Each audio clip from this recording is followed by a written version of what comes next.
हिरवीगार अशी आहे ना ही पोकळ्याची भाजी आहे। अशी फ्रेश आहे ही भाजी।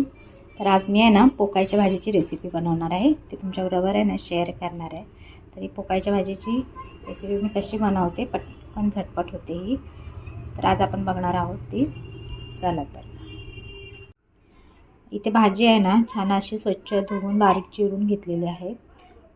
तर आता आपण फोडणीला घालून घेणार आहोत। तर त्यासाठी ना मी इथे बारीक चिरून कांदा घेतलेला आहे, लसूण ठेचलेले घेतलेले आहे, 4-5 पाकळ्या लसणाच्या, इथे एक मिरची घेतलेली आहे, गावठी मिरची आहे। आता आपण आहे ना ह्या भाजीला फोडणीला घालणार आहोत। तर चला, तर इथे ना मी कढई पण ठेवलेली आहे तापण्यासाठी। ती कशी कढई छान तापली ना तर आपली भाजी छान टेस्टला लागते। तर इथे आपली कढई पण छान तापलेली आहे। तर आता ह्याच्यामध्ये आहे ना मी 2 ते 3 चमचे तेल घालणार आहे। ते आपण लसणाच्या पाकळ्या घालणार आहोत फोडणीसाठी। लसणाच्या पाकळ्या छान अशा आहेत ना तेलामध्ये खरपूस अशा भाजल्या गेल्या।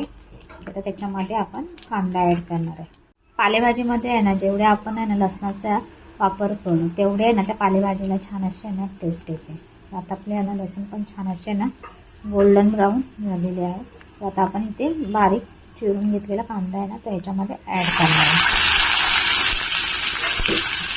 छान आपण आहे ना तेलामध्ये परतून घेऊया।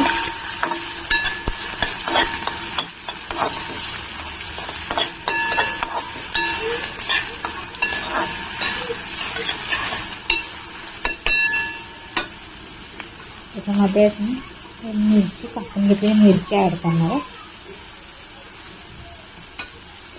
ही भाजी आहे ना पटकन होते, जास्त टाइम लागत नाही।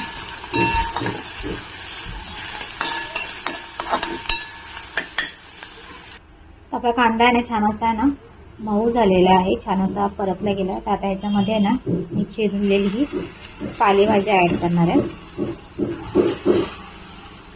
तर ही भाजी आहे ना आपण छान अशी आहे ना कांद्यात मिक्स करून घेणार आहोत, शिजवून घेणार आहोत। ही भाजी छान अशी आहे ना कांद्यात मिक्स झालेली आहे, छान अशी आहे ना शिजलेली आहे। आता ह्याच्यामध्ये आहे ना मी वरून चवीपुरतं मीठ आणि हळद ॲड करणार आहे। चवीपुरतं मीठ, थोडीशी हळद, छान अशी आहे ना ही भाजी मीठ घालून छान अशी एकजीव करून घ्यायची, परतून घेऊया। आणि आता ही भाजी ना होतच आलेली आहे। आता मी ह्याच्यावरून आहे ना ओलं खोबरं ॲड करणार आहे।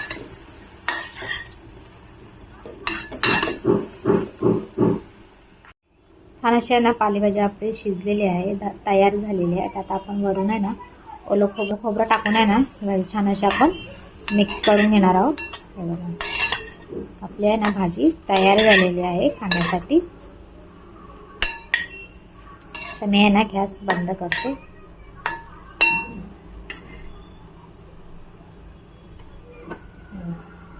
आपल्या ना ही पालेभाजीची रेसिपी तयार झालेली आहे। तर तुम्हाला कशी वाटली ही रेसिपी नक्की कमेंट करून सांगा।